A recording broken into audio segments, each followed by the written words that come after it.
Bismillahirrahmanirrahim. Assalamualaikum warahmatullahi wabarakatuh. Selamat pagi anak-anak. Berjumpa kembali bersama Bapak di video pembelajaran tematik. Pada kesempatan hari ini, Bapak akan membahas tema 8, subtema 3, pembelajaran 5 dan 6. Adapun tujuan pembelajarannya yaitu yang pertama, memahami keragaman karakteristik individu. Yang kedua, mengetahui cara membuat sketsa 3 dimensi. Yang ketiga, mengetahui cara membuat rancangan 3 dimensi. Dan yang terakhir, yang keempat, memahami cara menyampaikan hasil identifikasi tokoh pada teks fiksi.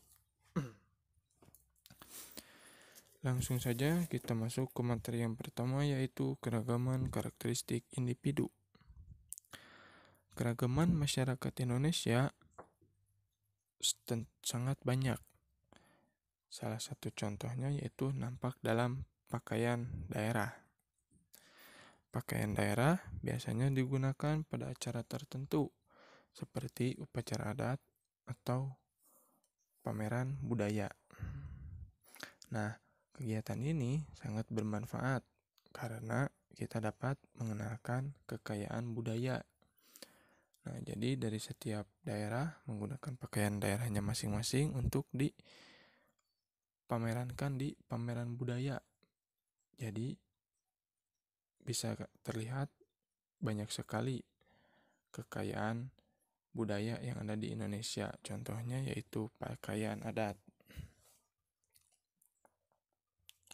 Kegiatan ini sangat bermanfaat karena kita dapat mengenalkan kekayaan budaya yang beragam dan juga dapat menambah wawasan tentang keragaman pakaian adat.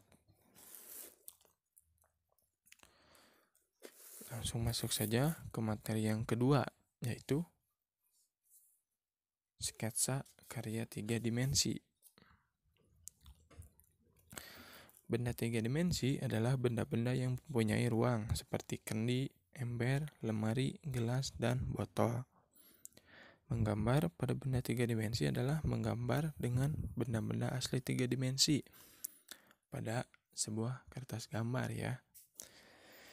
Nah, di sini kita harus mengamati gambar secara langsung agar dapat hasil yang bagus, yang sesuai diinginkan oleh kita. Jika kita ingin menggambar kendi, maka sebelum menggambar kita harus menyiapkan kendi di hadapan kita. Nah, jadi kita harus menyiapkan kendi terlebih dahulu ya. Contohnya kita ingin menggambar kendi, kita harus menyiapkan kendinya terlebih dahulu di hadapan kita. Selanjutnya, kita mulai menggambar melihat kendi. Nah, sebelum gambar jadi, buatlah sketsa terlebih dahulu. Sketsa akan memudahkan kita menyempurnakan hasil akhir gambar. Nah, Bapak akan jelaskan langkah membuat sketsa karya 3 dimensi. Yang pertama, siapkan pensil, kertas, dan kendi yang akan digambar. Yang kedua, gambarlah sketsa kendi tersebut di kertas. Lalu yang terakhir, yang ketiga, tebalkan garis-garis sketsa untuk memperjelas gambar kendi tersebut. Nah, anak-anak, sejauh ini apakah bisa dipahami tentang sketsa 3 dimensi? Kalau sudah dipahami, kita langsung lanjut ke rancangan karya 3 dimensi. Nah, sketsa memudahkan kita dalam menggambar karya 3 dimensi. Setelah membuat sketsa, kita dapat menyempurnakan karya 3 dimensi tersebut. Sketsa karya 3 dimensi dapat kita wujudkan seperti benda aslinya. Kita dapat membayangkan benda 3 dimensi yang akan dibuat dengan melihat gambar ya, seperti apa yang sudah Bapak jelaskan tadi. Benda 3 dimensi juga dapat disebut karya seni rupa. Teknik membuat karya seni rupa ada 3, yaitu membentuk, mencetak, mencungkil, dan menempel. Nah, pada kesempatan kali ini kita akan membuat karya 3 dimensi dengan teknik membentuk.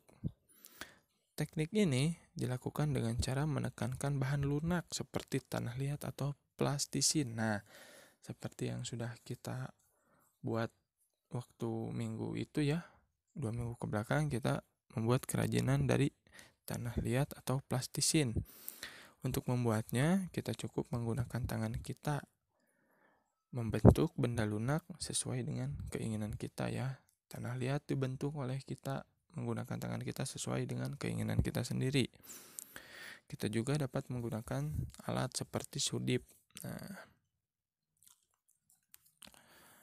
anak-anak tentunya sudah bisa ya mempraktekkan membuat karya seni rupa dari tanah liat atau plastisin. Nah, untuk materi sketsa karya 3 dimensi dan rancangan karya 3 dimensi, apabila ada yang ingin ditanyakan, boleh nanti ditanyakan langsung ke wali kelasnya ya.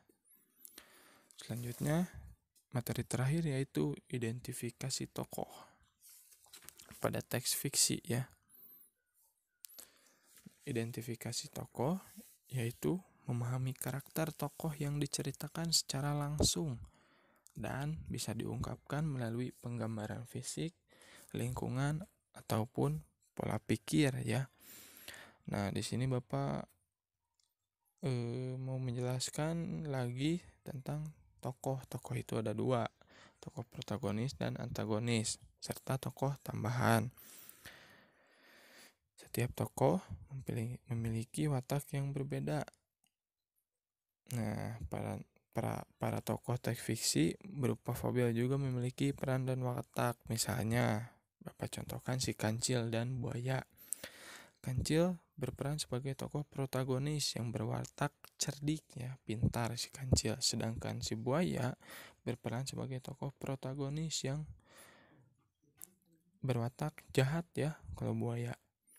Lalu ada dalam cerita rakyat misalnya bawang merah, bawang putih, di mana bawang merah berperan sebagai peran antagonis, jahat ya, sedangkan bawang putih berperan sebagai pemeran protagonis.